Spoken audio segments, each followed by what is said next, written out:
So yes, minorities can succeed in this business because it doesn't matter where you came from, what you're doing, how much capital you have. It's all about the passion you put towards it and the time and the money, and not even really the money, the hustle, because time is money, so that's the way I reflect that. But it's really about two factors.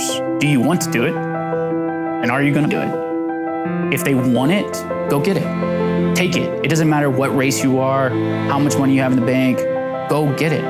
My name is Jon Alsup. I'm an entrepreneur and co-founder at OpenKey here in Dallas, Texas.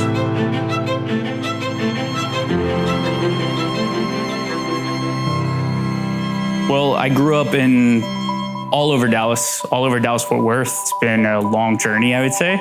Yes, I had a single mother. She was 13 when she had me. So she's more like a sister sometimes. She's a great person now. It took a long time to grow up. We kind of grew up together. It sounds cheesy, but we did. We grew up together. We learned a lot together. We used to live in government housing at one point. It was great. I actually enjoyed it. It's where I learned the most. It's where I learned to hustle because you had to. My mom did a great job of making sure that I didn't know the problems.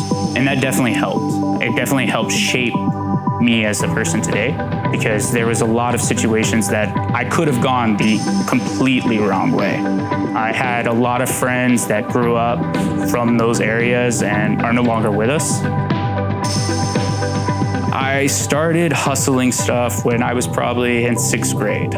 I decided I was going to write book reports for people for $25 to $50, depending on how big the book report was. So sitting in my 6th grade English AP class, and I told everyone, hey, I'll write your book report for a fee. Ended up writing everyone's book report, almost everyone. About 3 weeks later, the teacher started to notice that some kids don't write this well.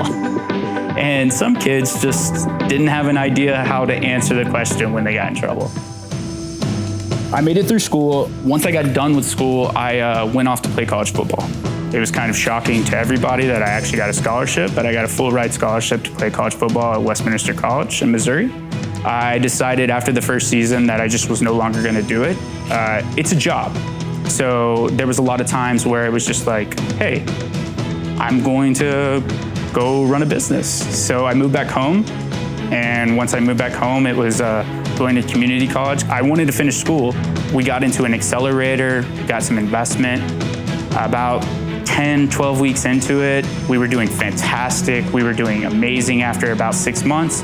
And then about 9 months to a year, I decided to sell out to my partner. And my partner continued running it until it closed down. That's when I really got into tech. And I learned how to code myself. I was going to school for consumer economics, but yeah, that's when I got into tech really. So a lot of people ask, what is OpenKey? OpenKey is a mobile application to open hotel room doors with Bluetooth technology. And over this last year, we have bloomed to almost 60 properties in contract. And over the next year, next 18 months, we're planning on hitting the Asia Pacific hard, very hard. They have a lot of hotels and a lot of money. So when a consumer receives OpenKey or wants to go to a hotel that uses OpenKey, what happens is, say they get a pre-arrival communication saying, hey, download OpenKey's mobile key application and send us your ETA, which is estimated time of arrival.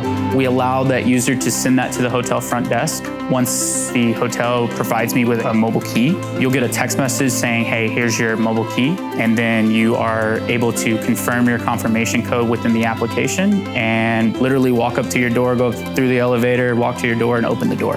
It's very, very simple. We try to make it as simple as possible. I mean, the industry is billions. It's huge. Who would think that the lock on a door is $1 billion industry? But it is, so it quickly adds up. It's not something people think of when they walk through the door of their hotel room, but the lock itself is its own industry. I mean, at the end of the day, no one wants to stand at a front desk, be told a whole bunch of mumbo jumbo they usually don't want to hear. They want to get to their vacation, they want to get to their business trip, they want to get to, their event. Whatever it is, we travel for purpose. And in those aspects, we've taken full control of their front desk check-in experience and their ability to control their stay. And I think that has been a huge piece of what we do. So being disruptive in this market, it's fantastic. I love it. I mean, it sounds bad, but I love pissing people off. That's why everyone here is the same way. We're here on a daily basis to make the market different, because as guests, as people, we want to control things. And the fact that we can never control the hospitality stay is kind of comical. And we're trying to change that. I mean, that's what we're here for. Every day, we come here at 7, we leave at midnight. The goal is for us to have a industry-leading company in Dallas that is leading by example on all aspects. Technology, in the hospitality industry, in the lock manufacturer industry, and in the diversity industry. Because without diversity, what are we? We all think the same? No thanks. I would rather someone tell me kiss my ass than tell me yes, sir. I am an opportunist. I am always restless. I don't sleep very well. I am always going 100 miles a minute. And with that, I'm always drinking whiskey. And what does that mean to me? I mean, take every day as it comes. Don't look, so many people say, oh, play the long game, play tomorrow, play the next day. No. Take today, do it wildly, do it rebellious, do it every way you possibly can. And then go on to the next day and do the same damn thing.